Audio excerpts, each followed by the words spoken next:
Welcome students. Today we start pathogenesis of cell injury. Pathogen cell injury is the next part और next topic of the pathophysiology. इसमें हम pathophysiologies of cell injury पढ़ेंगे. Pathogenesis पहले word आता है. Pathogenesis का meaning क्या होता है? What is the pathogenesis? Pathogenesis is a process to perform मतलब पैथोजेनेसिस एक प्रोसेस है जिसके थ्रू कोई डिसीज़ जनरेट हो रही है. कोई डिसीज़ जनरेट होने की जो प्रोसेस होती है उसे क्या बोलते हैं? Pathogenesis.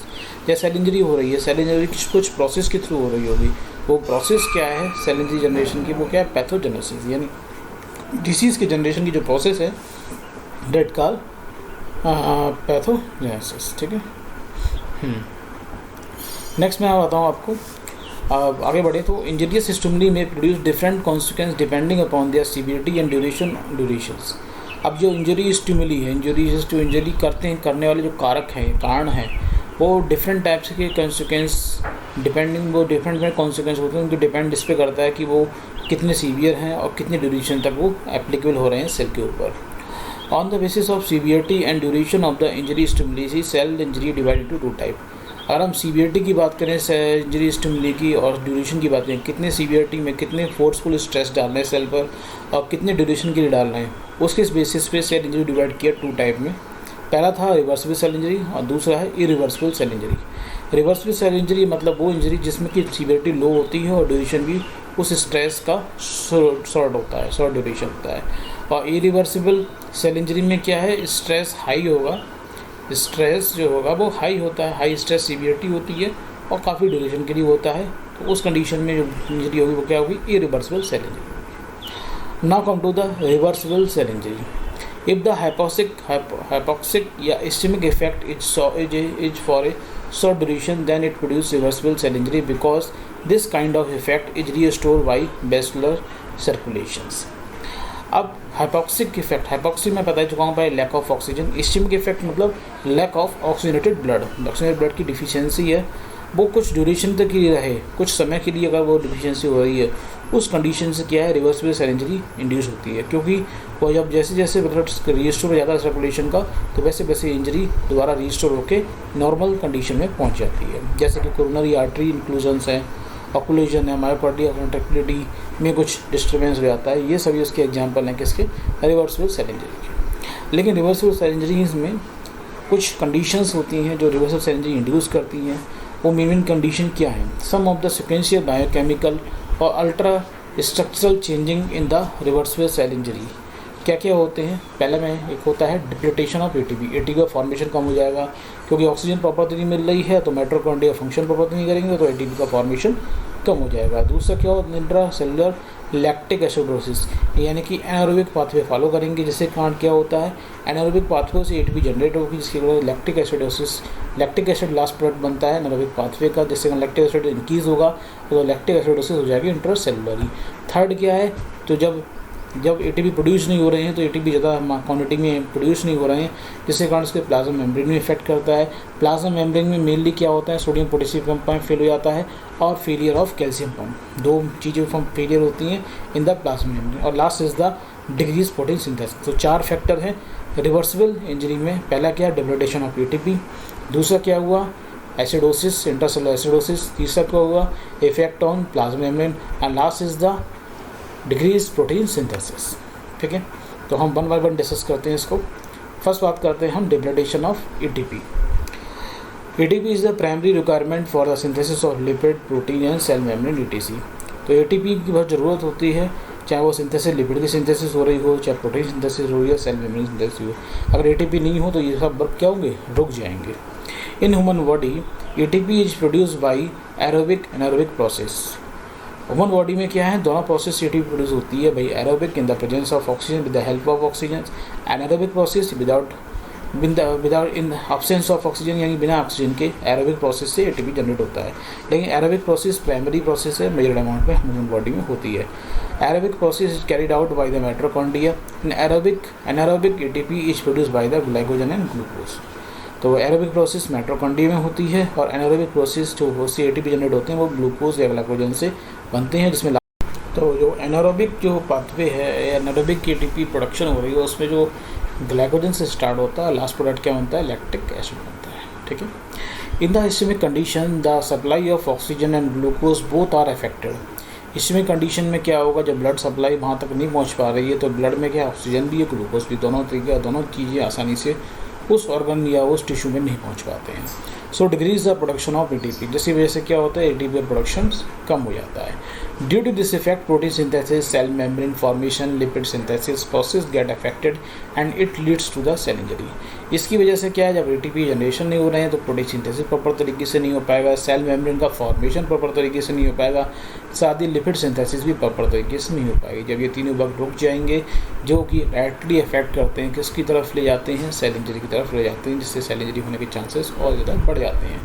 Due to insufficiency of oxygen supply lead to RBC disorders, heart disease, lung disease will form. जैसे जैसे ऑक्सीजन कम सप्लाई होती है, जिसकी वजह से क्या होता है कि आरबीसी डिसऑर्डर भी हो सकते हैं, हार्ट डिसीज़ भी हो सकती हैं, लंग डिसऑर्डर भी होने के चांसेस बढ़ जाते हैं। Generally anaerobic cell injury are the less severe than aerobic injury.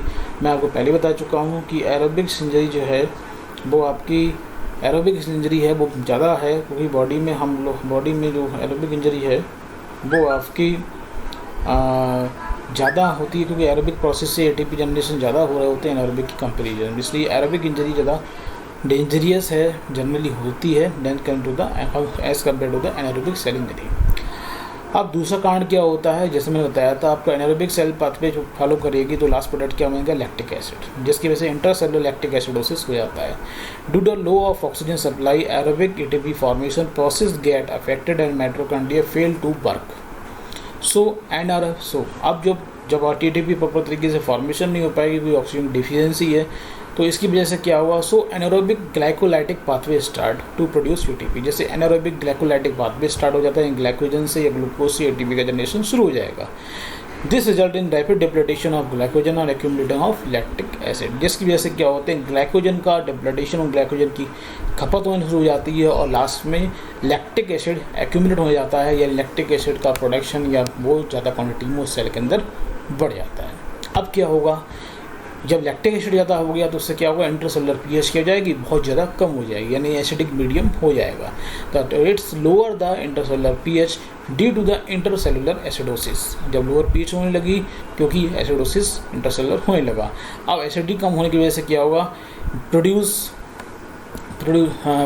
Clumping of nuclear chromatin, और जब एसिडोसिस होने लगती है तो क्रोमेटिन क्या होती हैं, जो क्रोमेटिन फाइबर न्यूक्लियस के हैं वो क्लम्प हो जाते हैं, और this affect the release of lysosomes and it's produce cellular digestions, जिसकी वजह से क्या होता है, लाइसोसोम एंजाइम रिलीज होने लगता है और लाइसोसोम एंजाइम सेल के डिफरेंट कंटेंट्स को क्या कर लेती हैं, डाइजेशन करने लगते हैं। एक तरह से सेल इंजरी फिर स्टार्ट हो जाती है। तब आते हैं हम थर्ड फैक्टर पे। थर्ड फैक्टर क्या होता है, प्लाज्मा मेम्ब्रेन। उसके इफेक्ट कैसे पड़ेगा, प्लाज्मा मेम्ब्रेन पड़ेगा। Plasma membrane required phospholipid for continuous repair, but due to the lack of ATP, fatty acid not form the phospholipid। Plasma membrane की ज़रूरत है फास्फोलिपिड की, और फास्फोलिपिड का कंटेंट हमें मिलता रहेगा तो प्लाज्मा मेम्ब्रेन रिपेयर रहेगी।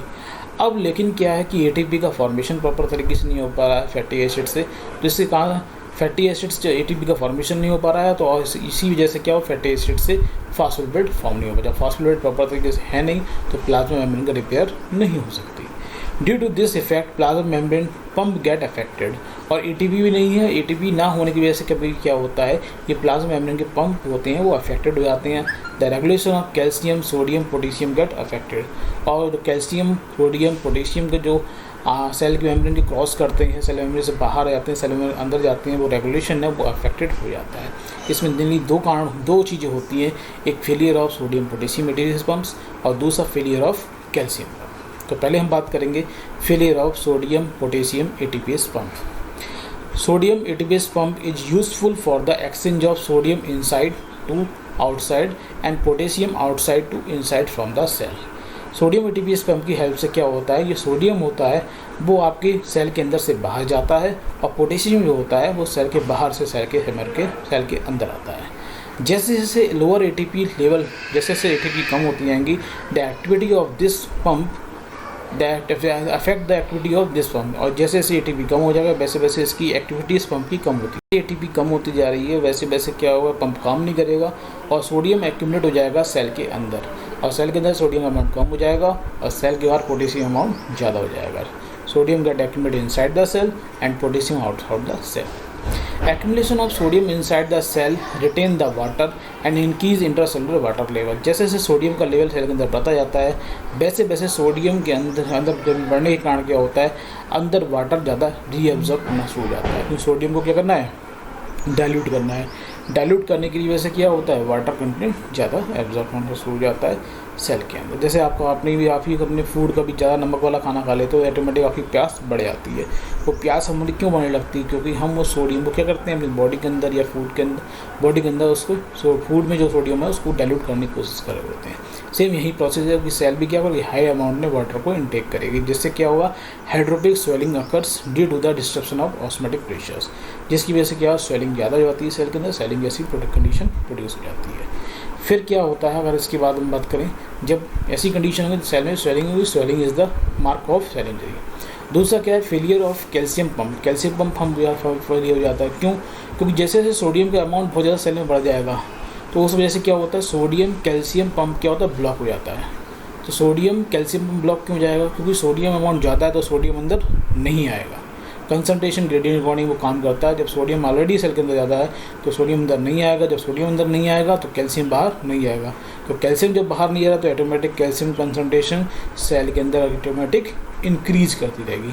Excess calcium accumulate inside the cell as well as to the mitochondria lead to reversible cell damage. और ज़्यादा कैल्शियम कंसंट्रेशन जैसे बढ़ती जाती है उस वजह से कुछ एंजाइम रिलीज होते हैं हल्के हल्के, जिसकी वजह से माइटोकॉन्ड्रिया डैमेज होना शुरू हो जाती है और रिवर्सिबल सेल डैमेजिंग हो जाती है। और last is the decrease protein synthesis, lack of oxygen affect disturb the intercellular osmotic pressures, osmotic balance of the cell, so endoplasmic reticulum and Golgi apparatus swell up. जैसे जैसे oxygen deficiency हो जाएगी वैसे वैसे ऑस्मोटिक प्रेशर्स उनका balance भी disturb हो जाता है, जिसकी वजह से एंडोप्लाज्मिक रेटिकुलम गोल्गी एपिडस क्या होते हैं, स्वेल अप हो जाते हैं, इनका शेप बढ़ जाता है।